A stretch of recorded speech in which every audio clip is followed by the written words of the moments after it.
will say that our business is stronger than it has ever been. The success of growth and where I see companies growing consistently really is your people. I mean, the story is not, does it make power? Because they all make power. The story is, what does it power? This is What Solar Installers Need to Know with your hosts Hervé Billier and Joe Marhamati.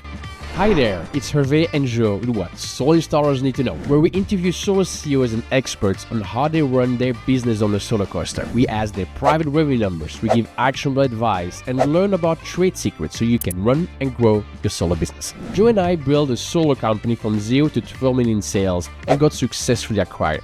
If you'd like to do the same or do better, go to sungro.com/blog to get actionable behind-the-scenes lessons on running and growing your solar business.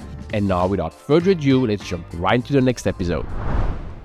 Welcome, everyone, to this episode of What Solar Installers Need to Know. I am honored and privileged today to be joined by one of my favorite people in the solar industry, Maria Kingery, founder and CEO of 360 Impact and co-founder and former owner of Southern Energy Management. Welcome, Maria. Hi, Joe. Thank you so much. It's great to be here with you today. Thanks for joining us. And probably good to start out with a little bit of background about how you got into the solar industry. Before we talk about how you exited the solar industry, your experience as a solar executive, and a little bit about Southern Energy Management. Sure. Yeah. One of my favorite topics. So I got into the solar industry in 2001. So at the very beginning, when there really wasn't much of an industry to speak of. At that time, people were doing mostly solar thermal. PV was, I want to say, the figure that I used that I'm not certain is absolutely correct, but that just the panels were like $12 a watt.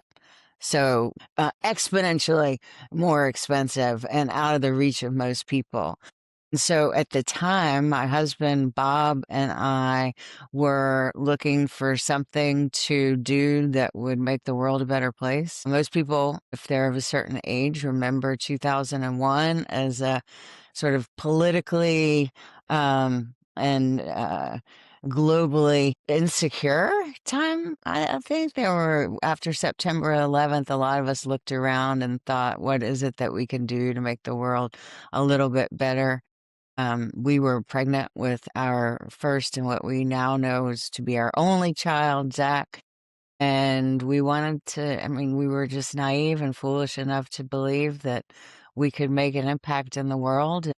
Bob had taken some solar classes in college. He was a mechanical engineer, and we had both worked for Burt's Bees when it was really, really small, and he actually worked there and saw it grow pretty exponentially. And so we're both children of entrepreneurs. All of our parents are entrepreneurs. So when you combine it, was sort of this confluence of circumstances and our backgrounds that when we looked around at that particular moment in time, we felt like energy was at the crux of a lot of the geopolitical instability that we saw. And so we thought, well, let's give this solar thing a whirl. So that's how we got into it. And again, there was no market early on. And so within a couple years, we sort of pivoted to do quite a bit of energy efficiency work.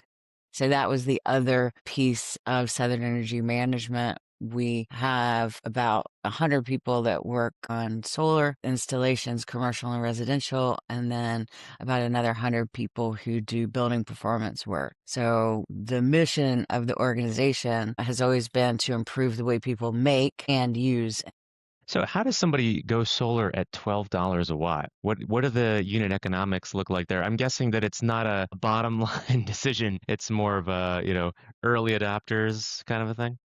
Absolutely. And I'll tell you, not many people did, right? And as I mentioned in the early days, we were installing mostly solar thermal systems because solar water heating was more affordable and the economics of it made more sense at that time than PV. I think maybe 2001 and 2010, we probably installed, I'm guessing, I could go back and do the research on this, but I would probably say less than 20 PV systems. They were really unusual.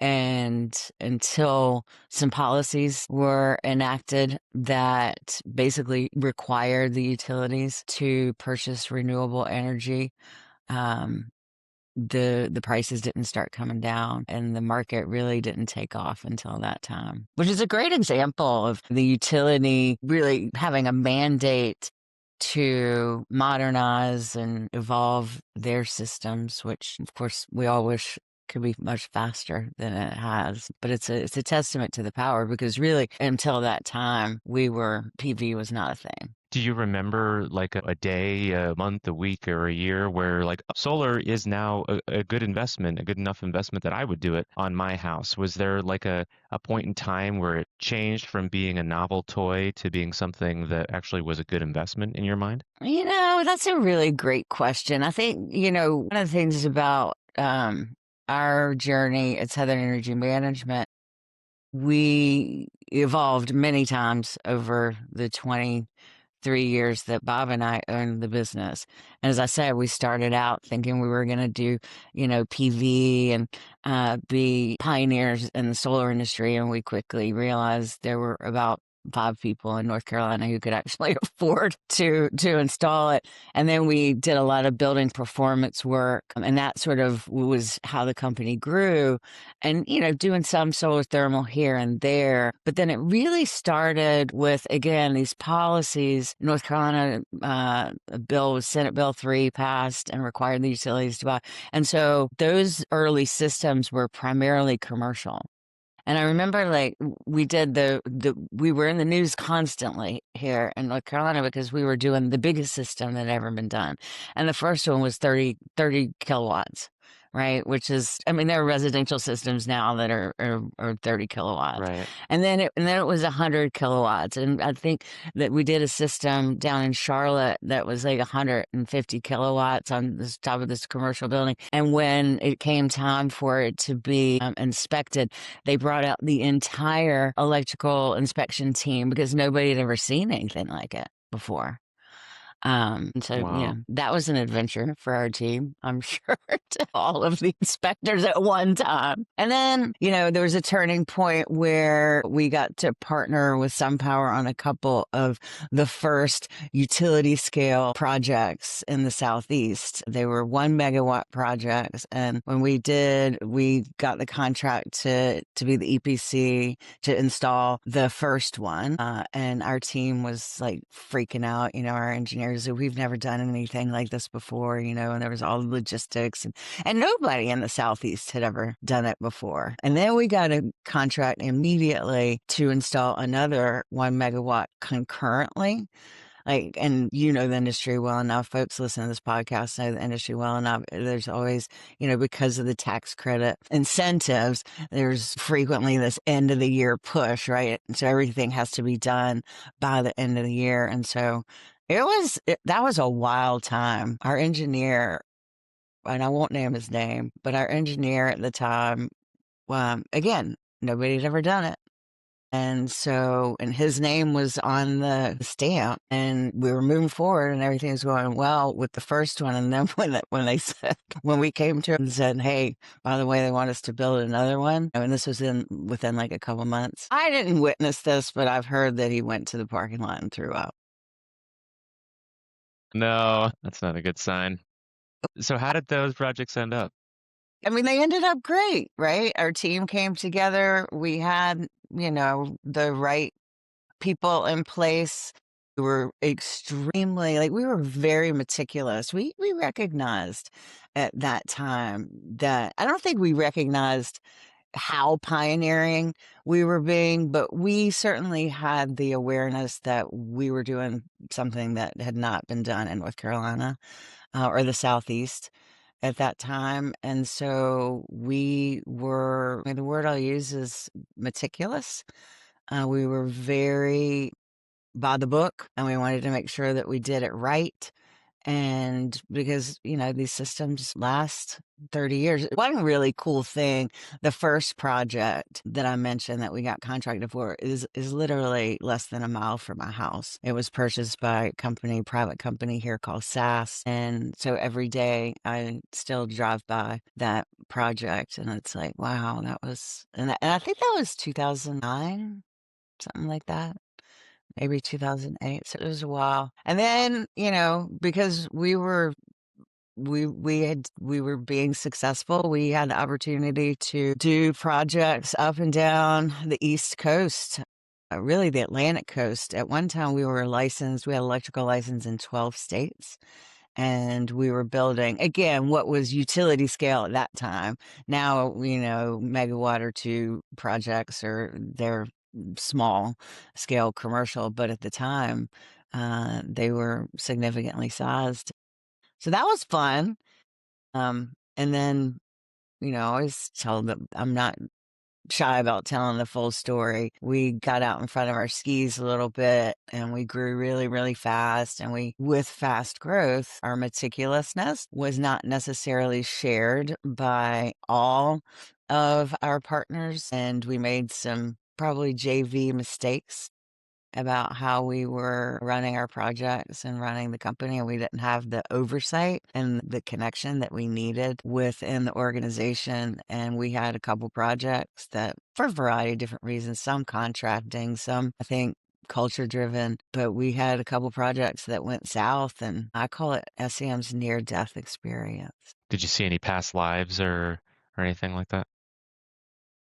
Listen, in fact, the past life that I saw was the potential that I could be living in my mother's house again. I always thought, Oh no. Because, Bob and I never took any investor money. We bootstrapped the company. Again, in hindsight, we have done it that way. If we had it to do ever, I'm a person, I wouldn't change it because here we are now. And, the balance sheet that we had did not support the projects that we were doing. We were just out there doing it. Which Yeah. again, I'm really grateful for. And we were very fortunate.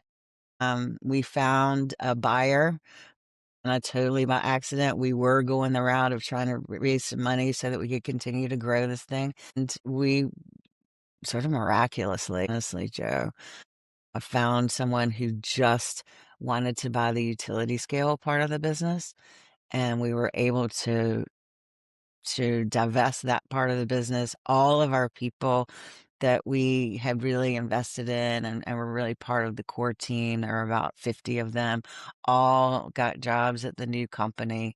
And many of them stayed there for quite a while. So, and then we got to refocus on what we recognized was important to us, which was actually we were certified B-Corp by that time. So we had made a commitment to people, planet, profit, and in a very substantial way. And we were able to refocus on our team and on serving customers, our builders, small commercial, residential customers. So it's funny. I recognize I didn't answer your question, which was there a day when I realized that residential solar was affordable? I think it really happened. It happened at different times in different parts of the country. Here in North Carolina, I affectionately say, and I don't know if this is actually again an absolute true statement, but we have some of the cheapest power in the world because we're part of a regulated monopoly. So the economics for solar here in North Carolina as it is a lot of places, but has been, I would say, more. I always call North Carolina the New York of solar. If you could make it here, you could make it anywhere. But, when we had a state incentive of 30%, and when we had a federal incentive of 35%, and I think when those two things coincided was somewhere around 2012, that's when it really started to take off. And tell me more about the B-Corp certification. When did you become aware of it, and how did it change the culture of the business, or did it change the culture of the business? Was it that you already had the culture you wanted, and that gave you some backing for it? The story of us becoming a B-Corp is one of my favorite ones to tell because, literally, my friend, well, he's now a dear friend. I was at a Net Impact conference downtown at the convention center, and I was about to leave, and this man comes running across the the concourse at me, and he's like, Maria Kingery, and he's just yelling my name, and I'm like, who is this lunatic? You know, he's this little wiry guy. He's a dear friend of mine, and he comes running up to me, and he was like, I was like, yeah, and he said, you're a B Corp, and I was like, what in the hell is a B Corp? I don't even know what that is, and you're a little bit scary at this moment. And he was like, and he explained to me what a B Corp is. And basically, the reason he was saying you're a B Corp was because he knew that we were doing business, obviously, with solar, from it had positive environmental impact. But he also knew from some mutual acquaintances our focus on our people. And our customers, and basically B Corp certification.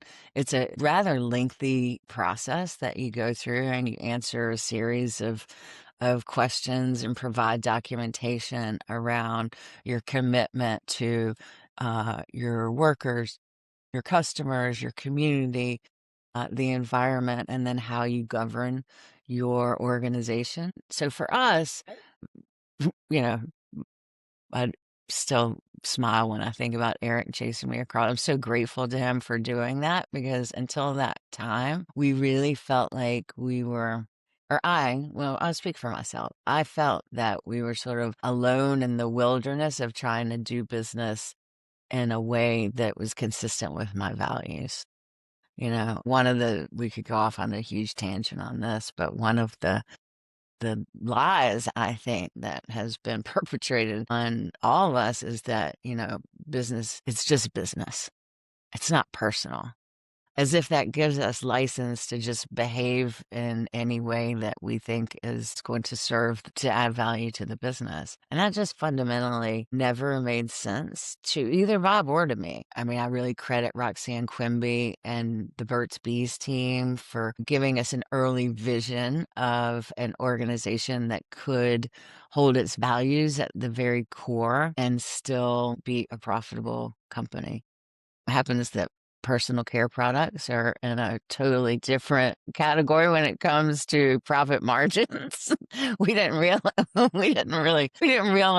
that the construction industry had quite tighter margins at the time. That was, again, one of our naive things. At any rate, it has always served us to operate within, just doing business in a way that we can feel good about and that we believe in. And as I said, I've often said that SCM is a labor of love. I mean, literally, we started the company when we were pregnant with Zach, and he grew and we grew the company. It's very interesting. We sold the company, and this was not intentional, but it just so happened that we ended up selling the company to 7 of our team members the same year that Zach graduated from college.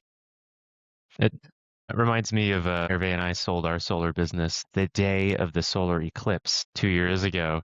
And it's Nice. like, it's funny how this symbolism seeps in. I didn't realize that. But so That's cool. what was that process like? You and I sold our businesses around in the same year within, 6-8 months, I think. But we had totally different experiences because we obviously sold to a private equity firm. You guys sold to your employees. Can you give us a little bit of the behind the scenes of what that was like? Because I'm sure there's going to be people listening to this who are getting closer to retirement, thinking about doing something like this, but Yeah. just don't know where to get started. Of course. What I'll say about our experience, we looked at a lot of different models, right? You guys were also part of the Amicus Solar Cooperative that we were a part of. And so there are a variety of different business models out there. Like some people are governance structures. There are cooperatives. There are ESOPs. There are companies that are owned by PE firms. So there's all different types of ownership structures out there. And we looked at all of them. We actually went pretty far down the road that we really thought we had the paperwork, we had the trust set up, again, Bob and I had invested pretty heavily. We thought that was going to be our exit because, again, going back to B Corp and like the commitment that we made to do business in a way that honors people. I think the phrase that B Lab uses is, which is the organization that oversees the B-Corp certification process. I believe that we commit to do business in a way that honors the, I'm not getting the words right, the people in place People matter. above profit. Is that why I Yeah. always understand it?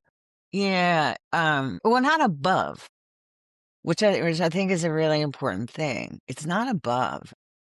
I know you heard me say this, Joe, Yeah, when I was working with you guys. No money, no mission, that's absolutely right. no profit, no purpose.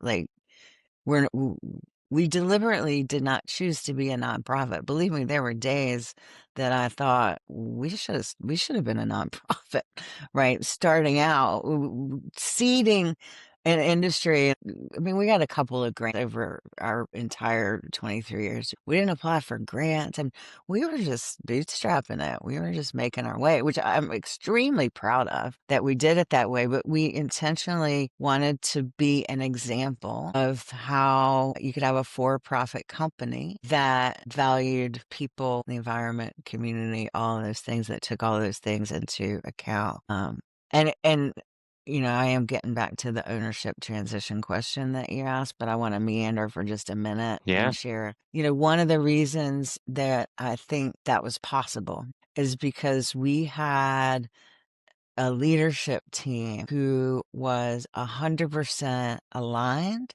and bought into the vision of Southern Energy Management being a B Corp and adhering to a set of core values and principles that we had been working with for more than a decade. So, for folks listening to this and thinking about, oh, how am I going to transition ownership? The biggest, and again, I'm not going to sit here and say, 10 years ago, we were so smart that we thought we needed to build this team in this way. That was when we did.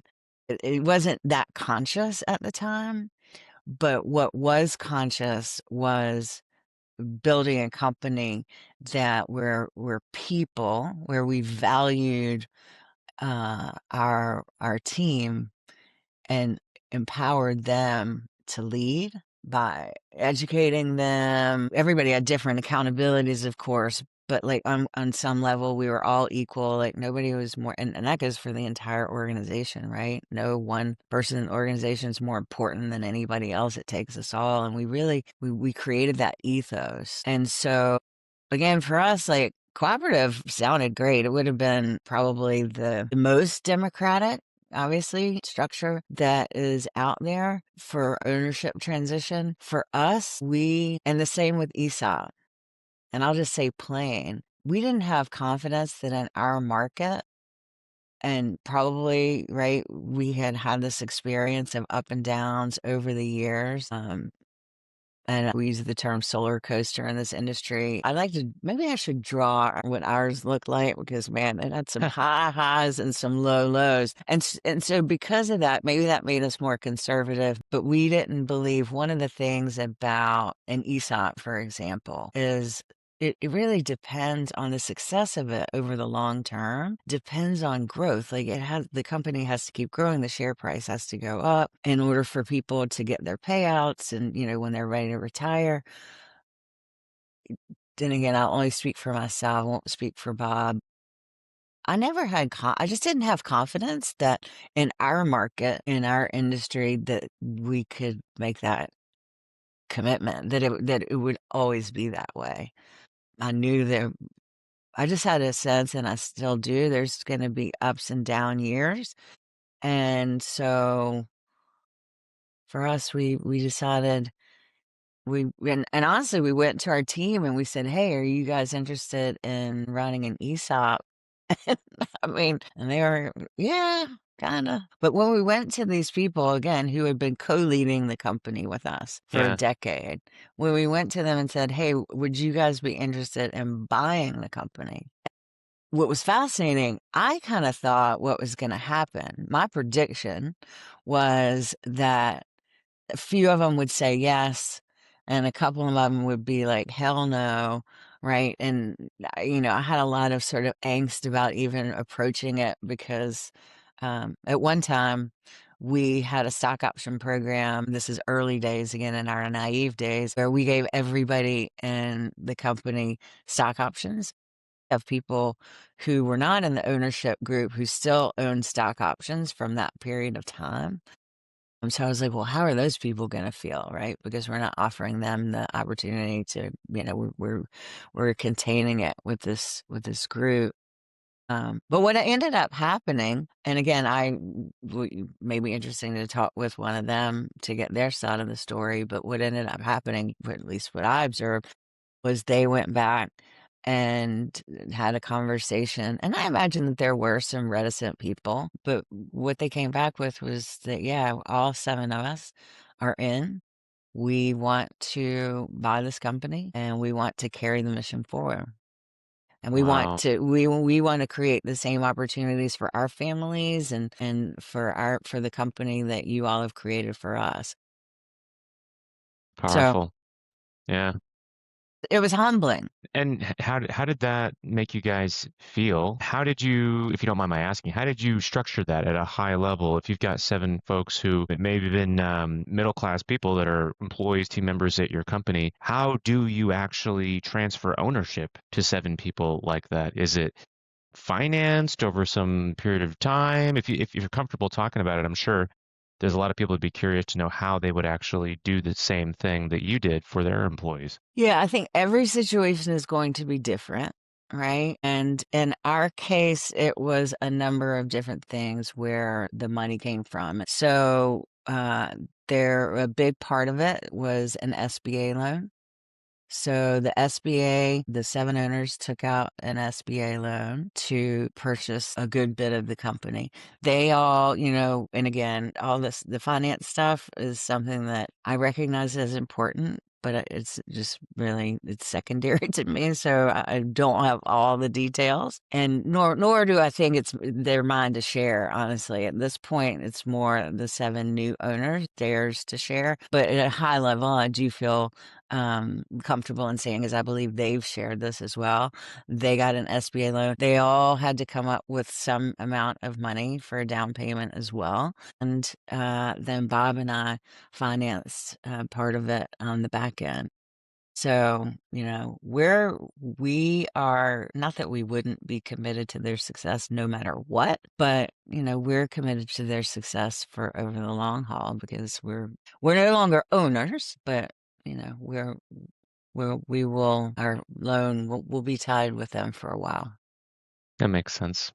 And so when did you realize that you wanted to help other solar installers build the kind of operating system in their businesses that you had built at Southern Energy Management? Because I know for many years, I know because you were working with our solar company and many of our friends' solar companies, helping us build operating systems, which I didn't even know was a thing you could install at a business until I met you. And it was really life-changing, not just for our business. It was credited as one of the biggest reasons we were able to grow and succeed and really have a more functional business. But personally, I learned a lot from that process and read a lot of books at your recommendation. When did you realize that was something that you could bring to the world while you were already operating a business? Yeah, that's a great question. Joe, first of all, I just want to thank you for for those kind words and that acknowledgement, because nothing in this world brings me more joy than seeing other people grow and succeed. You open this with, it was an honor and a privilege. Talk about an honor and a privilege to get to do that work. And to have it reflected back that it's been meaningful for you on multiple levels is I'm all tingly inside. So thank you for that. Well, I went down many rabbit holes as a result of the work that we did and the recommendations that you made. I'm still going Yeah. down some, Yeah. but I appreciate you saying that. Yeah, it's never ending. And I want to go back and close the loop a little bit on the ownership transition within the context of this question, because again, as I said, my greatest joy has always been helping other people to be more successful and finding the places and the ways that they can do that. And so within our own company, I talked a little bit earlier about SEM going through its near-death experience. Several of the owners, most of the owners, the new owners of the company were there at that time.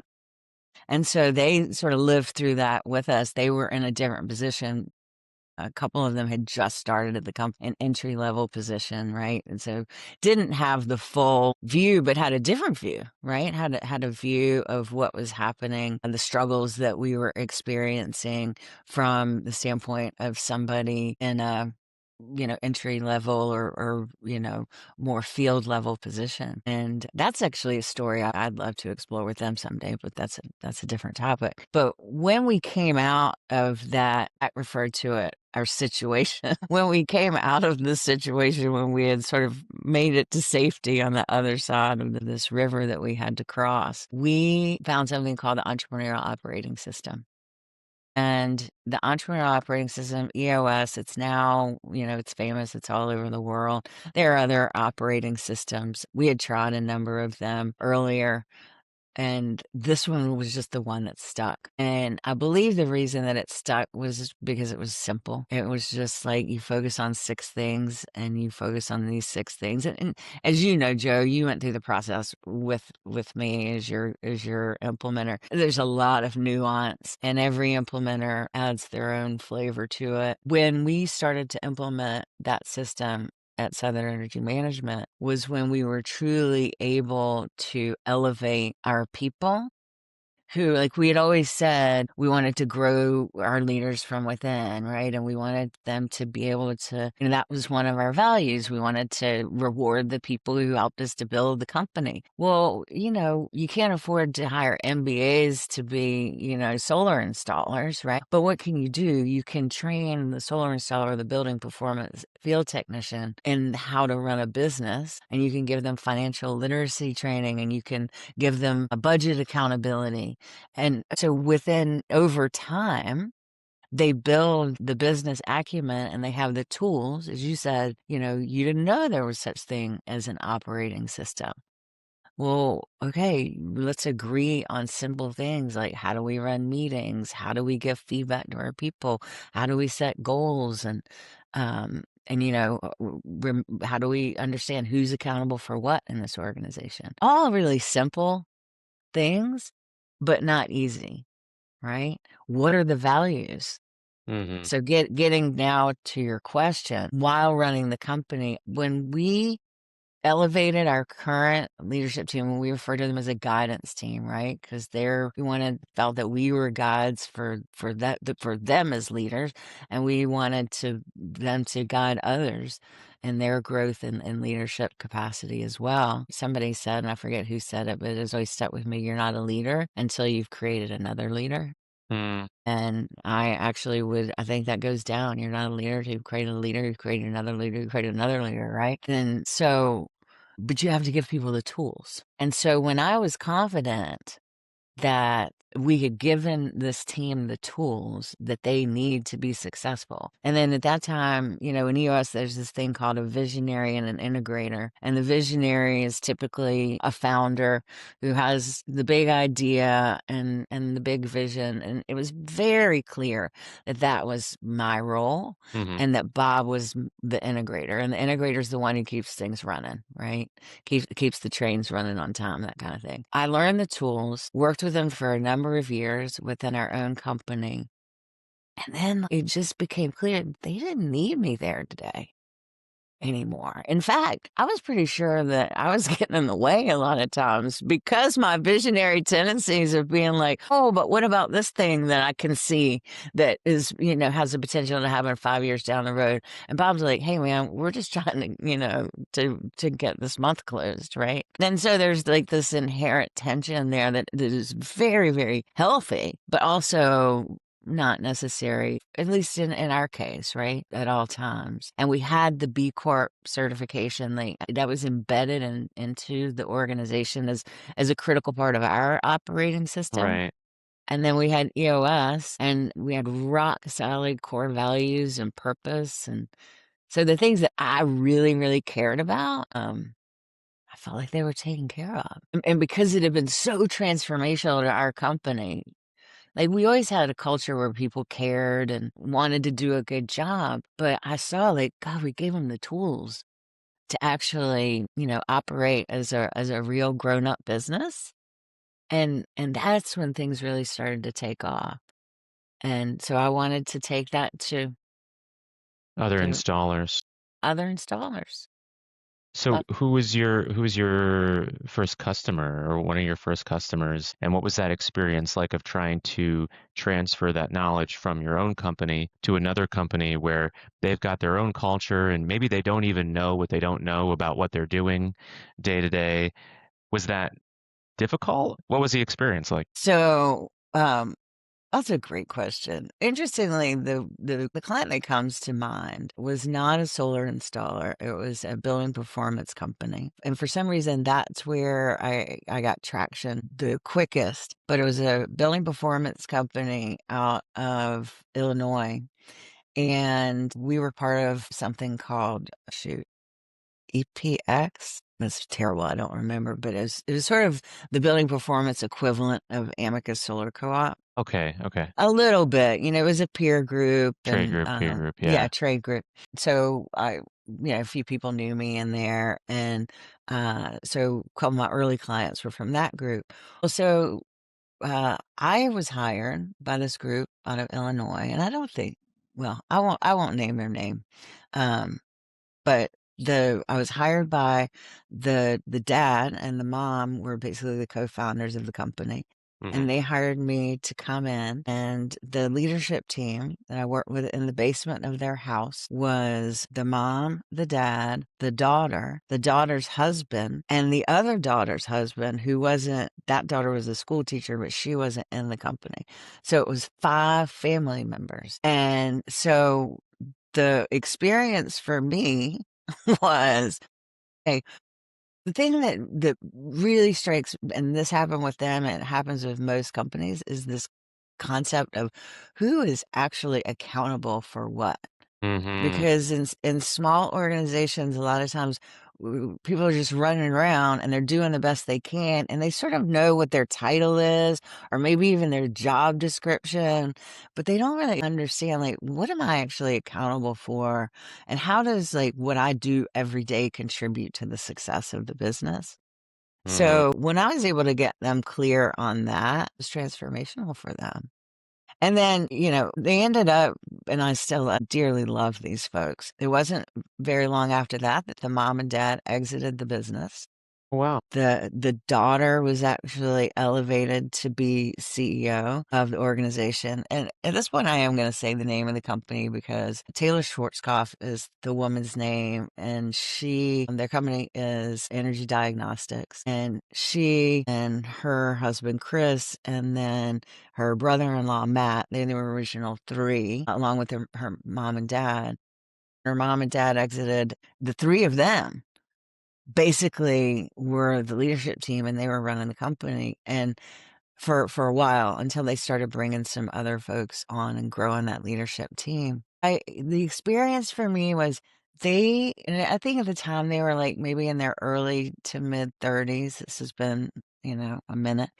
Hmm. They were so thirsty for the knowledge to understand, like, okay, how do we do this? And they were so committed again to what they were doing, to the, like, helping people use energy in smarter ways. They were committed to each other. They were committed to their team. I mean, it was just a beautiful thing. And they had been successful. It wasn't like they weren't successful, but when they got these tools in place, and I, still keep in touch with them, and always will, I hope, but they've just taken off. So the experience for me, which was the question that you asked, I feel joyful, and it was also, I'll say this too. It was liberating for me to not have to just be focused on my own little world of Southern Energy Management and caught up in the day to day of, which is challenging,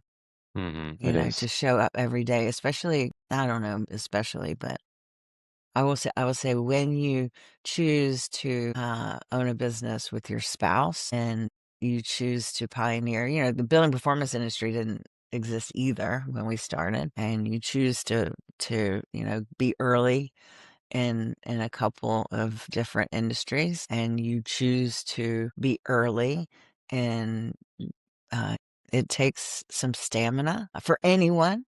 And when you're doing it with your spouse and you're living it, I mean, it was our life 24/7. And so for me to be able to take some of the skills and the knowledge and this framework that had been so transformational for us and to extend that out, into the broader industries that we worked in was the experience for me was life-giving. Well, I'll just say, SendVoice actually utilize your services, and we're still using EOS and a lot of the frameworks, maybe all of the frameworks for running this business.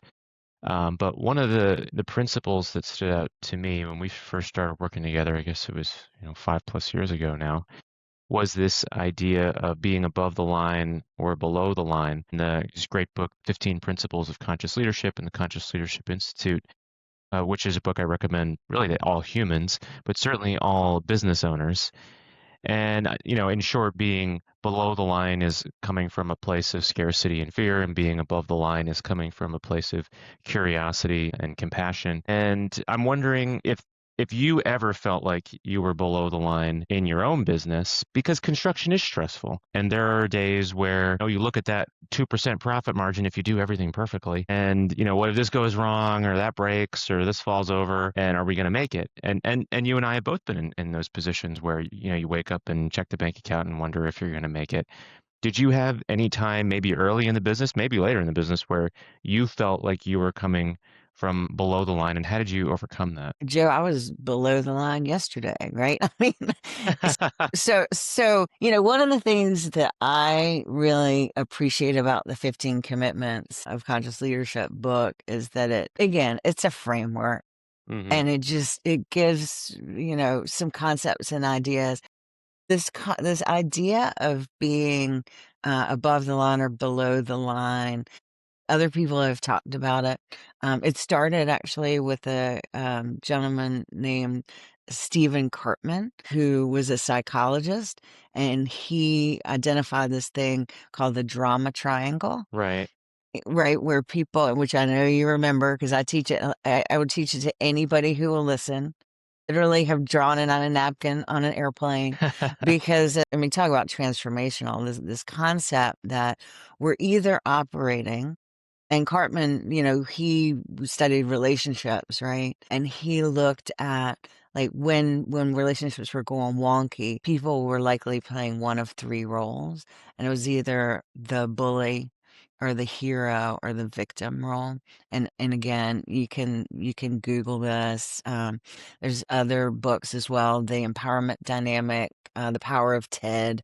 Um, and a lot of people talk about this. I was first introduced to this concept when I joined an organization called EO, Entrepreneurs Organization. And as part of our training, like before, it's basically peer groups, but before you're even allowed to join a peer group, this is one of the things that they teach you.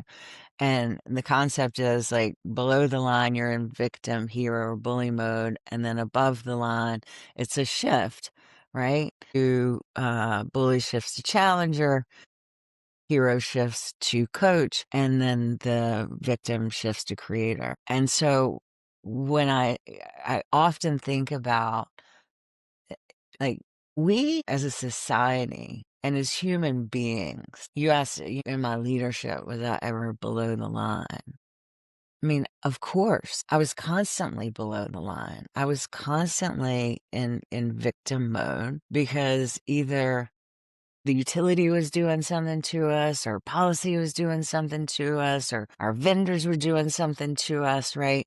And so it's really this concept, and I teach it like the below the line is fear-based, Right. and above the line is trust and love. Hmm. And we could go off on a huge tangent on that. But when I talk about this and when I think about this from my own experience, the thing that I've learned is that it's normal and natural that we're going to go like our instinct because of how we're hardwired as human beings and because of like a lot of societal influences. Our instinct, we're hardwired to go below the line and to be fear-based, right? And like one Mm. of the oldest, the most basic psychological principles, you're either moving, away from pain or toward pleasure, right? So below the line is like you're trying to avoid that pain, right? And is that something that you feel, because this is a bit of my experience, is that you have to master that within yourself, know yourself well enough that you can come to difficult conversations with curiosity and trust and love so that the culture of the business can ultimately shift rather than any book you read or any coach you work with. Kind of seems like it always comes back to the people at the top, and that the culture they're setting is sort of a projection of their own view of themselves. That was kind of my experience after learning about all this with you, was that, oh, it's actually is a self journey that you have to go on to be able to come to these difficult conversations. Because you're right, there's a lot that goes on in a solar business that you're just not in control of, what the utility does, or the permit authority Exactly. does, or the HOA does, or the distributor, or the manufacturer, or the state, or the federal government, or the president, or, well, it could go on for about Yeah. an hour about all the Yeah. different parties that you're not in control of. And so to be able to come to difficult moments in a low margin construction business with trust and love, when there's all these things that are out of your control, it really takes an enormous degree of personal mastery and self-knowledge to be able to do that. It does. And they take, and this is sort of at the root of some of the work that I left the EOS community, gosh, I think it's been 3 or 4 years now ago, and have gradually been moving in this direction of what I refer to reluctantly or a little timidly still, but it is more spiritually based, not in a sense of religion or, God with a capital G sense, but in a sense of what you're talking about like just being aware Right. of how we're showing up. And a lot of it was based in how am I going to look bad?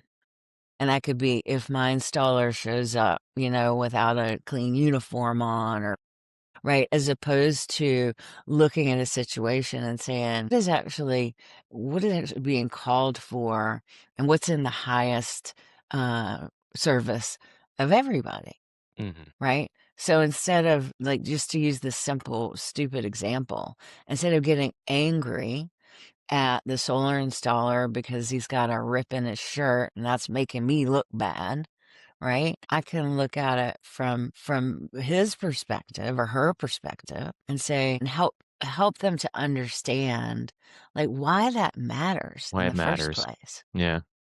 Right? But okay, that matters because all the different things. And ultimately, it matters, and this is where sort of the spiritual side comes in. There's something about the way that you present that influences how you feel and how you show up in the world, right? And then how other people respond. So at the very base of all this, it's really about, I'm sure you've heard me say, Joe, look, I was always very clear about this. I would say hundreds. Now there are thousands of people out there who can lead you through the entrepreneurial operating system. Hmm. That's great, great work. It's necessary. In my opinion, though, it's not as much about what you do, but it's about how you're being in the world Mm. and how you're being with your team and how you're being ultimately, as you said, with yourself. Because if we are not taking the time to focus on who we want to be, we're never going to do the right things. And look, as I said, and I don't spend as much time on the mat as I would like to, right? I do, have conscious practices where I spend time in nature every day and, I do certain things. I don't pretend to be some paragon of, spiritual enlightenment. I'm on the journey like everybody else. And as I said, as recently as yesterday, I was in a conversation with a dear friend, and she made a comment and again, part of it is the divided world that we live in, which I think Mm. is a total false construction. But I got hooked, and I made some snappy comment back at her, and then it was only because I've done a shitload of work. Hmm. And I saw like this micro expression on her face. And I was like, oh, wow, I understand. Like that hit you personally, and that was not my intention.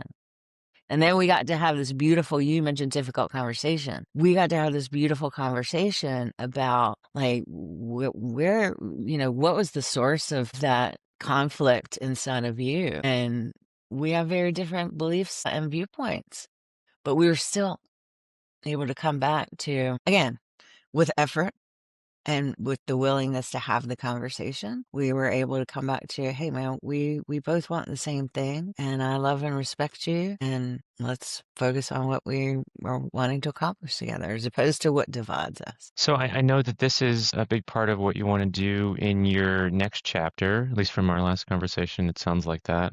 And we just spoke a couple of weeks ago in our pre-interview. Has that evolved yet? Do you know where you want now that you've kind of had this realization, as I have as well, that it comes down to the person and how they show up and how they know themselves and their ability to monitor their own reactivity? What do you want to do with that knowledge with the business? Do you want to continue helping solar installers at a kind of institutional level? Do you want to go more toward helping individuals, executives? Well, you just asked me, have I figured that out yet? So here's the honest truth is that it's evolving for me. As I said, it's a combination of skills that organizations and humans need to be successful, right? And I don't know if you've done this, Joe, but uh, you're familiar with this concept of a one-page plan or a VTO, that's got your values and all those things. It actually works in your personal life too. Oh, absolutely. I remember, these little nuggets that stick with you through life. I'll never forget you telling me that you do like a 10-year plan for your family. Yeah. And that you guys have like all of this listed out and what, maybe it's aspirational, maybe it's ambiguous, but it's just the fact that you're doing that you're going through that exercise, that makes all the difference. A lot of this stuff, when you do it, it sounds so obvious. Like, oh yeah, of course you should know your values and you should align yourself with people that share your values, and you should have a mission that everybody in the business knows, and you should track these particular KPIs that inform whether the business is profitable, and everybody should know their roles and stay in their lane. And it's like, wow, how did I not know all that? That all sounds obvious. But it's actually doing it Yes. that is harder than it seems. And once you do it, it really changes your life, because Yeah. you think you know it all and it's all in my head there somewhere. But actually the practice of doing it is not always easy and almost always changes the trajectory that you were on previously. Wow. I want to take that in so many different directions. First of all, you're absolutely correct. And that was the beauty. That's the beauty of an operating system. It's not complicated. It's really not. And in fact, the beauty of EOS was how elegantly simple it was. Now, lots of people criticize it and say this is much more complicated than that. Yes, and it's sort of like any fundamental practice. You actually have to do it. And knowing something and actually doing it are two very different things. Hmm. And one of the things that came up for me as I was listening to you talking, I was like, okay, in terms of the future direction, do I want to work with individuals? Yes. Do I want to work with families? Yes. Do I want to work with organizations? Yes. I want to help people. Like, I want to cultivate connection. Like, as my current partner in this, we're launching something that we're referring to as grounded impact, right? And she has a long history in the impact investing space and sort of comes at it from a different angle. She was executive director of a nonprofit in the impact investing space. But the thing that we both recognize is, as you said earlier, and I don't know, the concept of self-mastery to me, this is just for me, sounds a little aspirational. Like, It I is. don't know that I don't know that I'm ever going to get there, right? All I can do is commit Right. to continue to try. And again, our stated purpose, we've said, is to cultivate sacred connection. Because that's the piece that feels lost right now. Yeah. Is that we're all out there doing without sort of taking the pause. And you mentioned practice, right? So everything is a practice, right? Things that we do repeatedly. Getting up in the morning and brushing your teeth, if you do it mindfully, can be a practice, right? You can think, oh, I'm honoring this part of my body. Putting it to an extreme. Yeah. But like my point is, it doesn't have to be just like how you run a proper meeting so that you actually understand the different parts of what you're intending to do and the outcomes that you want to have, Yeah. right? That beautiful level 10 meeting structure. It's nothing. It's a practice, right? Going through and having intentional conversations with every team member on a quarterly basis where you talk about values and their role and where that's a practice, Yeah. right? It's all practices. And then going back to ourselves as individuals, one of the things I'm trained in something called heart math, which is a very, very simple practice of just pausing and focusing your attention in the area of your heart and breathing Yeah. and allowing, right? And that is, I think the allowing is for me, and again, all this is unfolding as I'm sitting here, as I'm living it. But the allowing piece rather than that controlling piece, and if you go back to the conscious leadership, right, the fear-based and below the line is about control and like power over, and the above the line is about like being present to what is becoming and allowing, which a lot of it's friggin' mysterious. Yeah. It's a practice, I think, of surrendering to the forces that you can't control, which I think in the Yes. Western world, particularly in the 21st century version of the Western world, is very difficult for a lot of people, particularly people that are highly motivated and ambitious, trying to control every aspect of the world. I personally have found that only through meditation have I been able to do that. And at first, I didn't really know why. And it's taken many years for me to realize that that practice is a practice, an incremental practice of surrendering to just whatever is there in your mind, in the world. And then over time, you start to realize that well, you actually can just surrender to a lot of things. You can surrender to the goodness of the people around you. You can surrender to the fact that the world is going to be fine tomorrow and next year, and that you don't have to worry about everything. Kind of the best analogy I could come up with is like it's like taking a stick of butter that's been in the freezer for 40 years and taking it out of the freezer and just kind of just thaw, it just thaws and thaws and thaws and thaws and thaws and thaws. And then eventually it's just easier to trust and love and be above the line. But that process of thawing the frozen butter, for some people, it takes years. I think probably for most people, it takes years. If they've been in that mode of wanting to control everything for a long time. I heard a few people say that they think we're going into a post-enlightenment period because so much of the Enlightenment was about thinking that reason can dictate everything or that we can know everything. And obviously, the advent of the printing press and kind of going into this highly left brain, super focused, super controlled, know it all version of human history, I think has led us deeply astray. And something we talked about in the beginning of the conversation, talking about B Corps, I really wonder if a generation or two before, the B Corp even existed in a kind of less globalized world, if business wasn't more for purpose and for community and for the people that are your neighbors.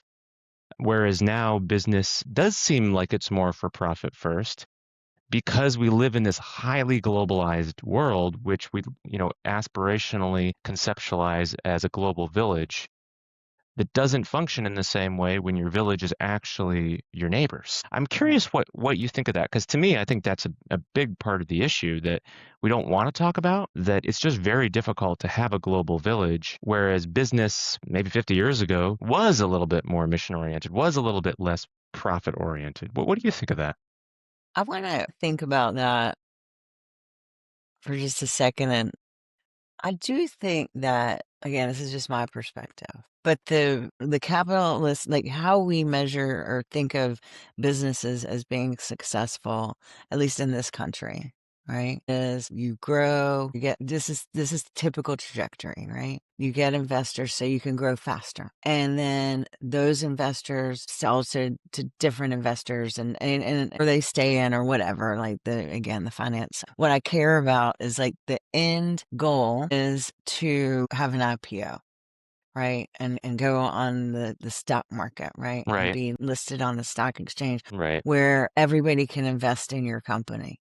Mm-hmm. And the goal there, and it was a great vision, right? I mean, it sounds great, and then everybody can participate and everybody can invest. But the challenge is that it, I don't see it so much. I actually think that whether we are willing to recognize it or not, and it seems more we're more fear-based now than certainly I've experienced in my lifetime. We are globally connected, right? Financially, like the markets, like we're all connected. Mm-hmm. And so again, it's way above my pay grade to understand global economics, but I do understand our interconnectedness at a human level. Also, like I can conceptualize it on an economic level, how we're all connected. And I think, at least what it feels like to me, is that the imperative for growth, right? And a lot of people talk about this, right? But that the fundamental flaw has been that you have to scale and you have to grow in order to be successful. And I think that's what's caused, at least again, this is my perspective. Yeah. I know there are others who share this perspective. I don't Mhm. pretend that it's right or wrong. Yeah. But it's what feels like, because I know in our own company, right? We were asked, in the early days, like, well, first of all, what's your exit strategy? I mean, shit, we just started the company. And I'm like, what do you mean my exit strategy? I was like, I got to build something before I can think about exiting. I mean, but like that is how. And I've often said too, I thank God I never got an MBA because I'd have been trying to figure it all out, right? And I'd have been Right. trying to control it all instead of doing the fucking practice. I want to know. That's okay. This is a R-rated podcast.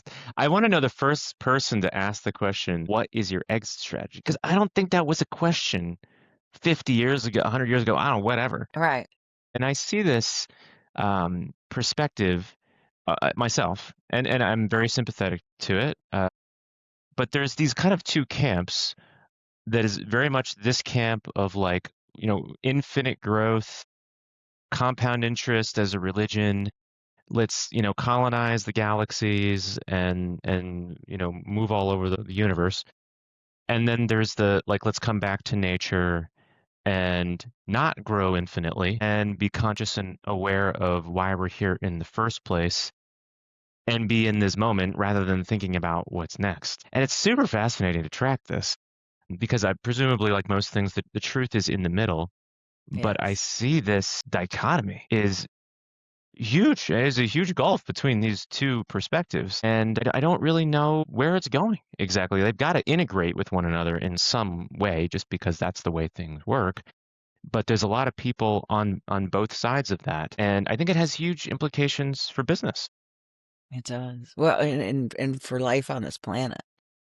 I mean, at least some of your listeners, your solar installers, got into this business for reasons similar to why Bob and I did, right? Because we wanted to. I mean, again, I've dropped one F-bomb. I might as well drop more. We basically looked around and said, the world seems kind of fucked right now. And what can we do to unfuck Right. it just a little bit, right? and so, I think you talked about and there's all of these paradox. I mean, I'm fascinated right now with paradoxes and polarities and things like that, but we're growing. Right? There's more and more humans on this planet that this finite system needs to support. Everybody can see this, that it is, and to use what has become an unfashionable term, sustainability. Everybody can see that it is not sustainable for us to live in the ways that we've been living Well, not everyone. I tend to think that I'm gonna throw a hot take out here since probably no one's listening after an hour and 15 minutes anyway. I think Excellent. I think that women are much more plugged into this truth. I think that they sense this far more and more deeply than men do. And I do think in general that men, particularly businessmen and Western businessmen, are more of the view that we can grow infinitely. Mm, And that they're really, and it's a hard question to answer because it's kind of the only thing, the only way to answer the question is really to try and see what happens. You know, right, can the earth fit a trillion people? I don't know. right. Can it fit 100 billion? I don't know. You know, the only way to find out is to do it. And the reality is that we're going to plateau in population, you know, maybe in our lifetime, certainly in this century. And so the question is sort of going to answer itself. And the Mhm, people that think that we should have 100 billion people on Earth, well, they're just going to be wrong just because of what happens. And right. the people that think that we should colonize all the planets in the solar system are probably going to be wrong too, because that's probably just not going to happen. But I don't think that everyone knows this. I think that you and I see this, Yeah. what I think is obvious, but I don't think that everyone sees it. I think a lot of people out there really do think that we can grow infinitely. I sadly agree with you 100%. And I see that as well. Um, and talking with, uh, lots of people I run, I pride myself on having a pretty diverse group of associates and people that I listen to their perspective. I don't pretend that I can always hear it as well, because obviously I've got my own filter. So my understanding is incomplete. But the thing that I would always come back to, Joe, is sort of something that in that above the line, below the line conversation, it's not about necessarily having the answer and knowing exactly, again, it is this allowing and being present in a shorter, in this moment, to what is actually happening Mm-hmm. right now Yeah. on our planet, and how do we respond to that, as opposed to how Mm-hmm. do we react, and how do we mitigate risk and all this, which those are important concepts, and I don't mean to sound dismissive, although I recognize I do. But for me, the more important question is, how can we, right? And that's an above the line question. Mm-hmm. How can we sustain, let's say we talk about it 10 billion. I don't know what the number's going to be. Nobody knows what the number's Nobody going to knows. be. Like say, how can we sustain life on this planet in a way that doesn't subjugate anyone's, peace and freedom? Mm-hmm. And those sound like hippy dippy ideas, and in some ways they are, but that is fundamental to our humanity. So really the question is, that I'm really curious about, and what Bonnie and I are talking about as we're developing grounded impact, is how do we create, and we're particularly interested in people who consider themselves change makers, positive, obviously change makers. But how do we create the conditions where we can we can cultivate change in a life affirming way? Because so much of the, yeah, I think this is an unfashionable term, or maybe even non-PC. I don't know, but I've always considered myself somewhat of a tom. Like when I was a kid, I was a tomboy. I don't even Yeah. know if we're allowed to say that anymore. Sure, But you could say that. okay, and I see this in my husband. I see it in you. I don't think that any of us are all male or all female, or we have the perspectives that we have because of our conditioning, certainly, and all of that. But so much of what I believe is life affirming is, and part of it is steeped in the natural world, right? But being present to what is and accepting the reality of where we are, and from that grounded place, and let's take our current world right now. And again, I know everybody's got different perspectives on what's happening, but I think most of us agree that we are in a severe ecological crisis, right? And now, the folks who don't agree with that clearly aren't listening to this podcast, right? Yeah. But That's true. I think most people recognize that we're in a severe ecological crisis, that we cannot, that our ecosystem cannot sustain life on this planet with the lifestyle and the way that we're living. Right. Right. right now, which is Yeah, I agree. again, but how can we? Okay. So and this has always been my like huge big picture vision, if energy is basically free and abundant and available to everyone on this planet, then what's possible? Well, arguably everything is possible at that point. Right. Then you can feed people and then you can house people, you can clothe people. Like at that point, and which is why, like fundamentally, that's been the energy piece has been the piece that I've dedicated my career to. Because if we take care of that, all the rest, now we got to take into consideration human greed and all those things. But that's Yeah. another. Yeah. Yep. That's another time for another day. But I'll put in my vote for what I think Maria Kingery's next chapter should be. There's only a handful of people out there who really can help others reach their highest level of potential and their highest level of consciousness. And I do think that that is the way to a better world, because I think that is what is lacking right now. So whatever you do in your next chapter, I know you're good at that because you've helped me with that. You've helped a lot of my friends, our friends with that.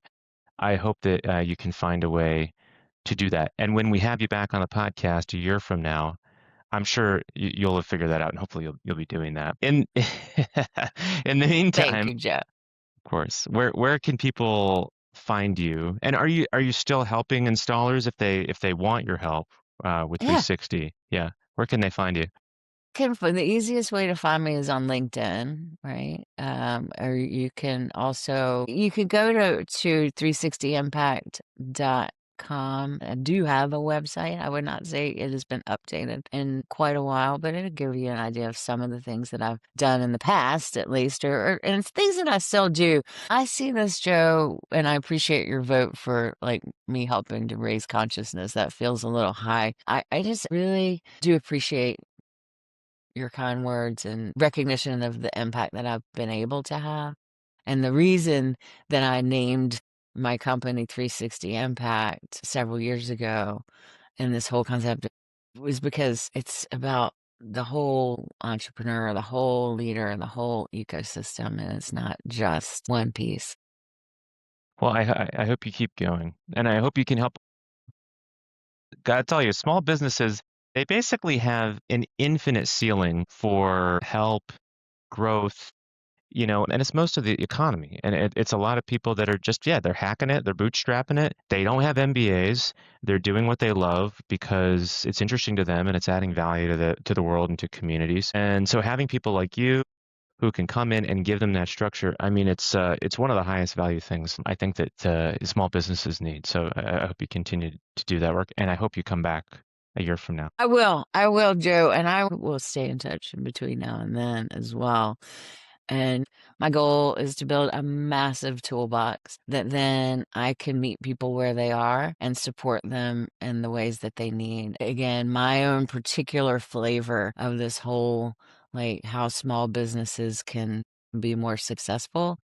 Well, I was just going to say, we haven't talked about this, and so I'm sort of reluctant to introduce it at this late state. No, But, please. well, one of the things that I'm thinking about that I have given quite a bit of attention to is this concept. And I don't know if I was using this when I was working with your team, but this concept that, you know, it's trying to break things down so it's simple for people. Hmm. You do three things repeatedly.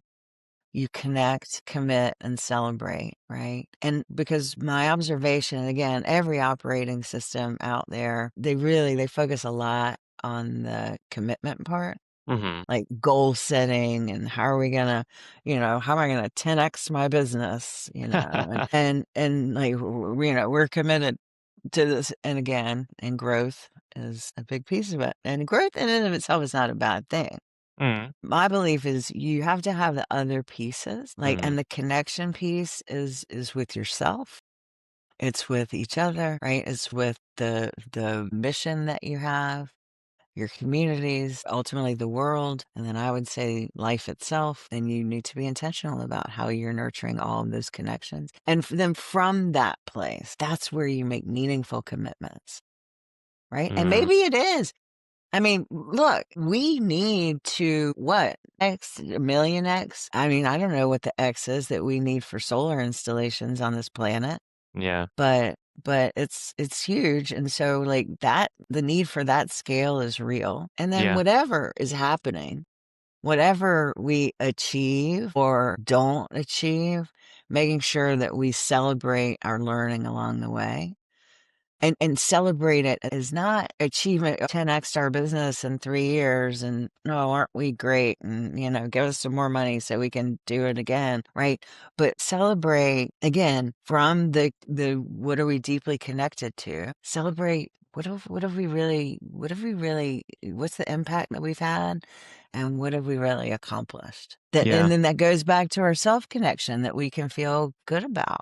It reminds me of something I told Boaz Swifer in an episode a couple of months ago, was that when I started out in business, I naively thought that business was about making a profit. And then a few years later, I thought it was about providing value to society and your community.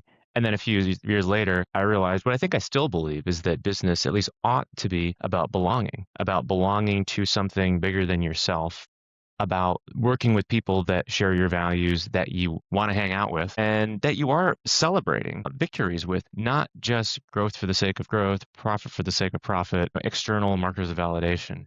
And I think that's what you're getting at. And that's one of the most important things that I learned working with you, is that celebrating matters, because that's where you stop to actually look at the impact that you've had and appreciate the people that you're working with. And that, you talked about self-mastery, celebrating ourselves in a really meaningful way of, wow, I get to live on this planet at this moment in time, as crazy as it is. And again, I want to, on our next conversation, I want to talk about the printing press and all that stuff, because we're at a point now, like with AI and the internet and like the printing press, look what it did for, I happen to study Renaissance literature. Look what it did in terms of human development. It was nothing compared to what we're experiencing now. And we're in it, right? Yeah.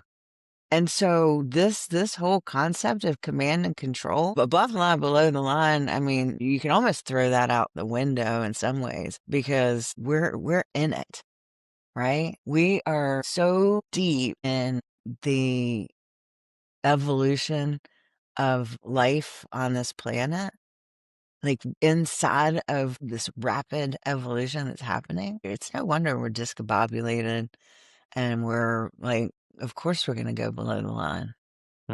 For parts of us, this is terrifying. And then for another part, it's friggin' amazing. Yeah. And look, we get to be here while all this is happening. Get to witness it. Yeah. And that's a really important word. Witness. It's the highest level of Ken Wilber's, I think, 9 levels of consciousness, is when you really can observe non-judgmentally, and it takes a lifetime to get there, but to be able to really just observe what's happening, and not try to control, can be difficult some days, but it's important to do. Thank you, Maria. This is fun.